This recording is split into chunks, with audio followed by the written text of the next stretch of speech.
Moreda irang horakuna total shutdown lauthokre oza mase khogi 2023 gi irang horakpadagi October gi tang 13 ga mathoida khogi Cookie Militant singna nomai kapsenuna chatharaki ba attack ta khogi moregi SDPO chongtham anan lekhidaba thodok ka mari leinana NIA na khogi culprit khogi saruk ama oina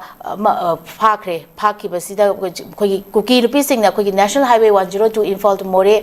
amadi ngarangi phakibagi thodok siga mari mari leinana khoi irang hawatuna khoi total shutdown lauthokre oja so matang jawja khoi lokholakliba khongthang NIA na phag mamanggasu phakibagi su leire oja sai matang jawja gi mote ka maina ga thamni oja ai no sundogi khoi ne analysis tabiro ma puro ko no khulum jari khoi ai haja ga khoi ne nabe yabani ai je khoi 2023 gi me ahum dagi Chuchanpur district epicenter oraga haurakhiba Manipur gi pun masaktam thugaina ba khoi gi terrorize oina chatharkhiba kokina ko terrorist singina lanse masi hayeng handaki me ahum jida chahi phadori bani aro ahum phado busida khoi gi masida khoi gi more ha bisha khoi gi yamna khoi gi business ki hap oiba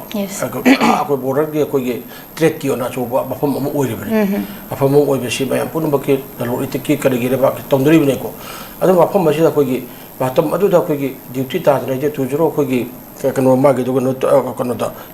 kano da niko 24 gi 2024 gi October gi 2023 gi October 2023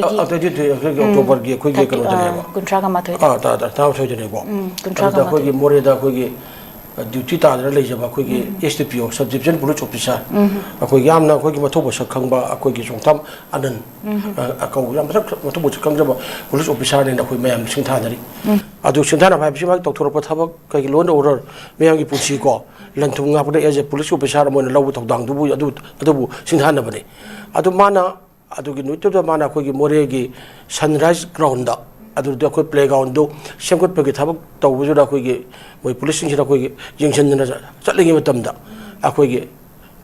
step rifle station na ganda direct kapa kar mai mabuk ta pandna ba tawu de gi khoi gi ngasa khoi gi legi da ne ba tashingna haibade khogi miyam gi punchi lan thum ngak riba adura chubu thawang dau riba akhoi police personnel for moina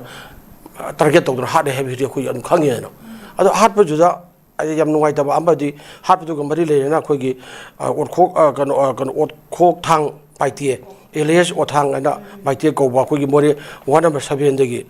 si pha bani ma kanan degi ki mi hat sigi matang da khogi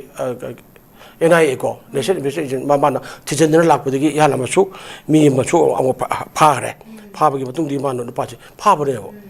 Part mean that ticket like an crime, you can make ambition to be NIA, ticket to knock it on the park and the park Paneo. And Papa is a quickie, me one and win a captain or hot part of crime, not a quickie, and they could NIA ticket. I will Papa, I will say, my apple no quick welcome to Goodam Nevo. Adu kariganu more than a quickie atumba crime du chena me har persing high body had court budi water budi had hali had to dunigo adu chena be power ton mo adu ja tiena a quickie more the shutdown to duna asam da phani gari bok thingna saran dan to kariginu silu low risk country have we me karino ha ji national me NIA na agency agent me bar ki wang khrabu ko adu masugi mission tong be tim amma lei me mana thigalak budi mana ki mo mari leina na mana phabre ba ara phaba tarak di mihat pro chenai cha adu to phaba hore di maya pun bangna khoi gi NIA bu sagut kadabani thanks to gudabani miyam pun bangna miyam gi barakta mihat pa gi lebak bangna to mi se lehin ba yaroi punbuk lebak thuai mi se ha ga na mayam na si welcome to ga mayam adu gi ora te na da khoi gi cookie more da tare ba cookie khoi gi paja sing mayam pun manu pi pa thok to mo na hek da bi thingin ma tukan sing ma thong lo chen ba sadon lok thok pa ying ne si barat ga tabiro Manipur ki Mr. Tabiro, Lord Tabiro, I come to get my Tabiro. She mean a Marilyn and I take a Marine and a power to Yaro and Hajmo Yogo. And we had Papa Yaro heavy from the lady. She couldn't be a quick laugh never. More is open me business about work or in the go, or a minute at the 2 making 19 other Guinea at the game of Nagakuki Lando. At the quite horky, more the episode that we in it. More the Horogabona, Burana Gassinja quick Tantur Kimneo. And when a Punamak business help with him, ma'am, when a Pahoroga, a how would we charge him a tomb charge? Putting him in the number of the cow. Manipur have jati puru akogi kuntramanga tarukna ko kundadan leirban nis pepani ako meshan amaga awana hangnadana amaga rushi chana torgle bakse chakodabo hunagdamnebo adubu pura more sidagi more ge si business hapni ko borat che chung mapam mamani mapam masira te me pur khudong cha ji phangba yaroi adu masian tan thuroga moida to horinebo chikya phatgi yo aduna di chmaina tathok toktaragdi Manipur ga pro sakta modina moda yaudrebo amato be ko khado yaudre hebnebo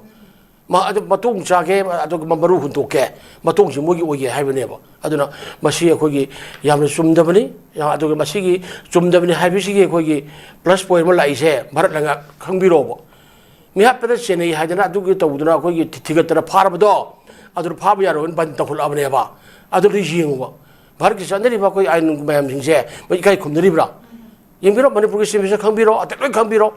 bharat ki prime minister khangbiro president khangbiro ko Union Home khangbiro sini akoi kuki gi akoi nusina kuki akoi himina sino emtani ko kuki lo ro ko na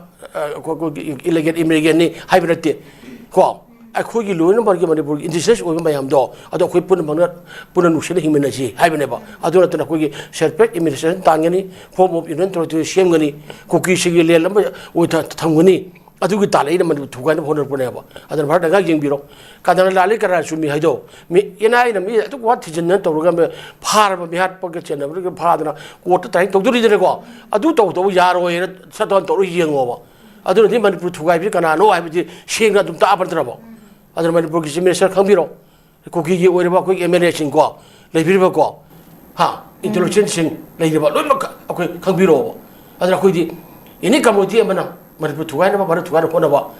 ma bana je mi harpa me apun bok do mari le na ba ko gi farak ba patam ai phang ko welcome to gudam le ba adu ko loko de loko to wai la kana achum be cha do phang ga ma gi marani matungina dadi piba mara le tire ga thadok pire ba kana moksai pu je tin ba sine le je adu hujuk tie ko mi har pha ba ya ro na mo re je mi gi STPO mi gi amna ba thu ba khang jo ra ba ko gi ka no amane ba ko 종탑 만든 하리지 영 노할 때 마다 뭐들 막야 복고 뭐 바로 밑에 마피타드나 마다 뭐들 심메선 하기 뭐 너는 학기 와서 뭐도 그만 떠오르게 내가 아뭐 요는 로제락 뭉친 보법다 뭐이나 스트레퍼다 아나 까빠가 하필이네